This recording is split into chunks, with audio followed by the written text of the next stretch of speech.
Sound is such a large part, well, of any film, really, but for this film, we had a lot of heavy lifts that we were asking of both score, supporting the song, the iconic song, Happy Christmas, War is Over, and also from a sound perspective, how do we support this idea that this film is about war, not a war, not a specific war. And this is something that we worked very hard on throughout the entire course of the film to make you feel it's loosely in the world of World War I, but we went to great lengths to make it not be specific to a specific conflict because we wanted to make a statement about all war.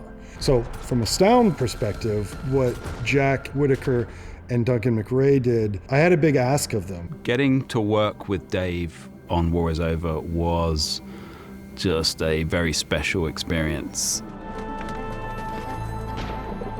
We first met at a spotting session and to go over some ideas and discuss the concepts of the project. I had a big ask of them on a number of different fronts.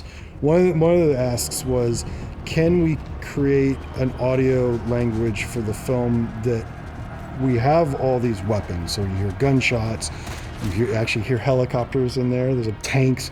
I said, what I need you to do is take sounds from every war from the last 100 years and put it in this film, because we don't want anybody to be able to put their finger on what conflict this is. War is Over is about all wars. It's the eternal war, it's every war, it's not a specific war.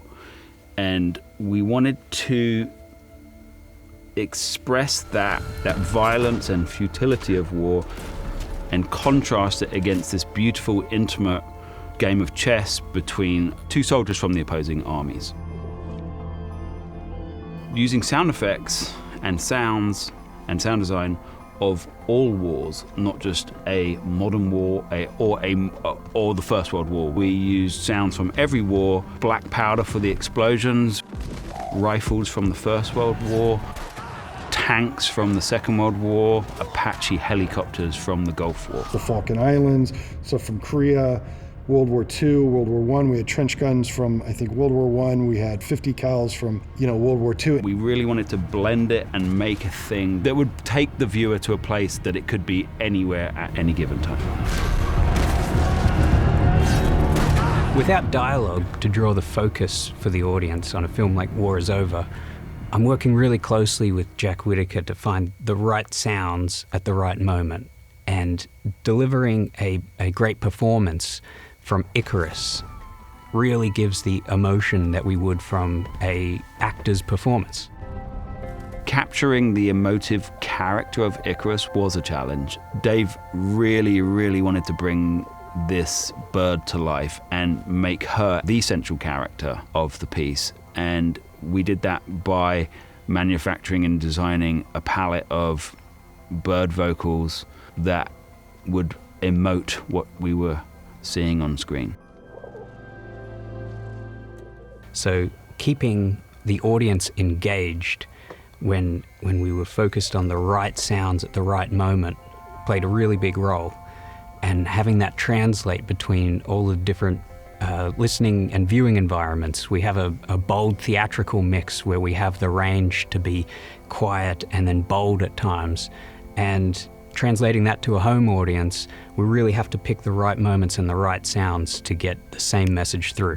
Even when you go into the tent and you see Winston and Icarus sitting there and they're playing the game, you hear this rumbling in the background that's always hinting at the war is always going. Like they've had a brief respite from it and been able to step away from it for a second, but they are still in it. It becomes challenging because you have nowhere to hide. With every sound that you put in, you know it's going to be a focus point. And the music does a great job of building the emotion and the arc of the story.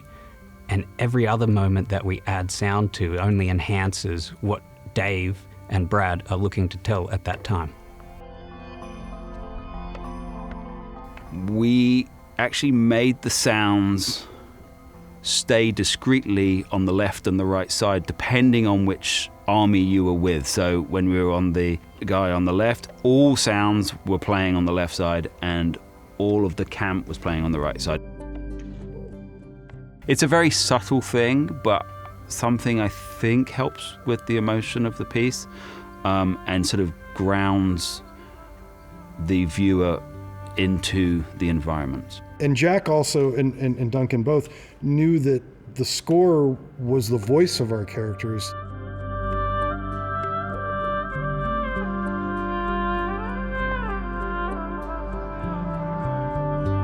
Harmonizing with the incredibly important score and obviously the song, which is the anchor of the piece and the message of the movie, and playing against those pieces, and then blending of the bird wings to come out of gunfire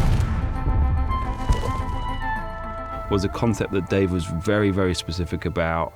It was something that we really spent a lot of time on. The song is the message of the film.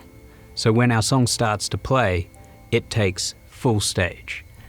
This was an obvious decision. As the story evolved to a point where the war is over, we didn't need the cacophony of battle and the trauma that all of these soldiers were going through. We needed to focus on what really was being told with this piece. And they really respected Thomas Newman's score in that sometimes the score had to be the voice, sometimes the sound effects had to be the voice, and those three aspects, the score, the song, the sound, all blend together in a really perfect way. And we were very lucky to have those artists on this film.